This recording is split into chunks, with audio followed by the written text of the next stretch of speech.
реальная картина в том, что в Армении, к сожалению, за последние 30 лет всегда были политические заключенные. Но при этой власти, при правлении этой власти, к сожалению, кроме политических заключенных, есть и узники совести. То есть впервые за всю историю современной Армении фактически под стражей сейчас находятся священники. Такого не было. Это просто позор для Армении, страны, которая первая приняла христианство на государственном уровне в 301 году. И этот позор, смыть этот позор нам после смены этой власти будет еще долго.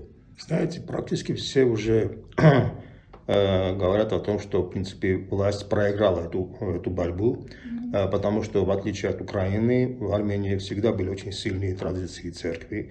В Армении было очень много, во время Армения не имела государственности более 600 лет, но церковь существовала 1600 лет, то есть борьба с церковью, которая имеет историю с 1600-летним